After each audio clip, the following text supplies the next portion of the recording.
અત્યારે આપણે બનાવવા જઈ રહ્યા છીએ મગ પુલાવ. તો જોઈ શકો છો તમે મગ પુલાવ કઈ રીતે બને છે. તો આજે તમને ફૂલ રેસીપી આપવાનો છે, તો વિડીયોમાં જોડાઈ રહો એન્ડ સુધી. તો સૌપ્રથમ આપણે નાખી દીધું છે અંદર તેલ, જોઈ શકો છો. ત્યારબાદ આપણે ચાલુ કરી દીધું છે ગેસ. હવે એની અંદર નાખવાનું જે રહેશે હું તમને બતાવતો. તો હજુ સુધી ચેનલ પર નવા તો ચેનલને સબસ્ક્રાઈબ કરી દો, વિડીયો ગમે તો વિડીયોને લાઇક શેર એન્ડ કોમેન્ટ કરી દો. તો સ્વાગત છે તમારું આજે એક નવા વ્લોગમાં. તો ચાલો શરૂઆત કરીએ હવે મગ પુલાવ બનાવવાની. ટેસ્ટી મગ પુલાવ જોઈને જ તમને મોઢામાં પાણી આવી જશે એવું આજે સ્વાદિષ્ટ મગ પુલાવ બનાવવાનો છે. તો સૌપ્રથમ નાખીશું આપણે કેપ્સિકમ મરચાં.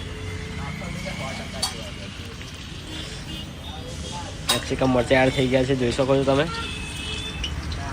કેપ્સિકમ મરચાં એડ થઈ ગયા છે. હવે ત્યારબાદ નાખીશું આપણે ડુંગળી, જોઈ શકો છો.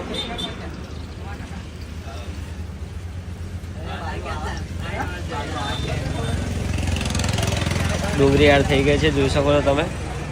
તમારા હિસાબથી તમારે એડ કરવાની રહેશે ડુંગળી. હવે ત્યારબાદ નાખીશું આપણે કોબીજ.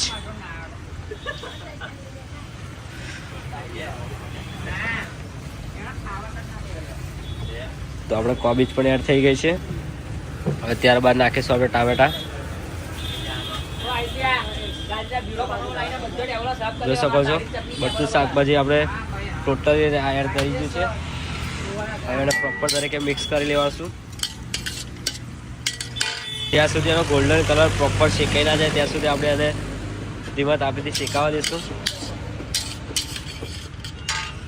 જોઈ શકો છો તમે પ્રોપર રીતે આપણે બધું શાકભાજી સાતરી લીધું છે. હવે તેની અંદર નાખીશું આપણે ચટણી. આપણી સ્પેશિયલ ચટણી છે, સ્વાદ અનુસાર તમારે એડ કરવાની રહેશે અંદર છે. હવે એને પણ આપણે મિક્સ કરી લઈશું.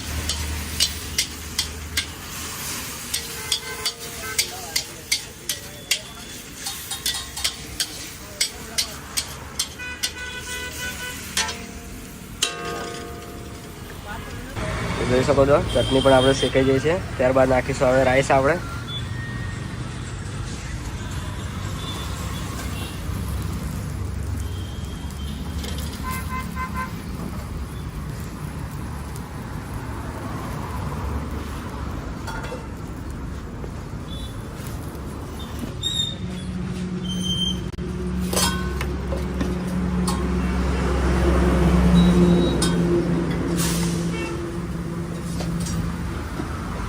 પગ પણ આપણે એડ કરી દીધા છે, જોઈ શકો છો તમે.